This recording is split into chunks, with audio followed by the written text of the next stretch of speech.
How do you create a healthy relationship with food after trauma? Creating a healthy relationship with food after trauma is a journey that requires understanding how trauma can affect eating habits. Trauma, especially post-traumatic stress disorder, can lead to various eating behaviors. Some people may find themselves using food to cope with distressing emotions, which can result in binge eating or even avoiding food altogether. This can stem from challenges in managing emotions, where food serves as a temporary relief from intense feelings. On the other hand, trauma can also lead to a lack of appetite or difficulties in meal planning, making nutrition even more challenging. To foster a healthy relationship with food after experiencing trauma, there are several key steps to consider. First, seeking professional support is essential. Working with healthcare providers who specialize in trauma and eating disorders can provide the necessary guidance. A team that includes therapists trained in trauma, informed care, and nutritionists can address both the psychological and physical aspects of recovery. Therapy should be tailored to individual needs and include nutritional advice to help restore physical health and support emotional healing. Next, developing emotional regulation skills is crucial.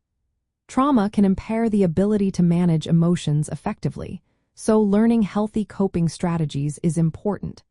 Techniques like mindfulness and grounding exercises can help individuals recognize emotional triggers and respond in healthier ways, rather than turning to maladaptive eating behaviors. Setting boundaries around food and eating is another important step. Establishing clear and compassionate boundaries that respect your body's needs is vital. This might involve planning regular meals, avoiding restrictive diets that could trigger trauma responses, and allowing flexibility to accommodate emotional states without judgment.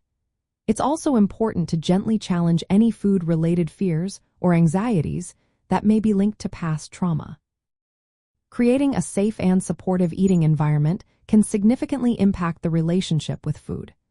Trauma can make certain foods or eating situations triggering, so identifying these triggers and modifying the environment can help. Eating in a calm and familiar space or with trusted individuals can reduce anxiety and promote positive experiences with food. Reconnecting with the positive aspects of eating is essential as well. Food is not just about nourishment. It can also bring sensory pleasure and emotional comfort.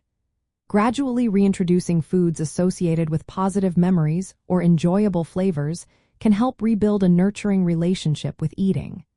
Understanding that food can be a source of joy, rather than just a means of coping, supports the healing process. Practicing self-compassion and patience is crucial during this journey. Recovery from trauma-related eating difficulties is often not a straight path. Accepting setbacks without self-criticism and celebrating small victories can foster resilience and encourage long-term change. Lastly, addressing the underlying trauma itself is vital. Engaging in appropriate therapy to heal trauma can reduce the emotional distress that often drives disordered eating. As trauma symptoms improve, the reliance on food as a coping mechanism may decrease, making it easier to establish balanced eating habits. In conclusion, creating a healthy relationship with food after trauma involves an integrated approach that addresses emotional regulation, trauma processing, and nutrition. It requires setting supportive boundaries, fostering positive eating experiences, and collaborating with professionals to tailor recovery to individual needs. This holistic approach helps rebuild trust in one's body and food, promoting both physical and psychological healing.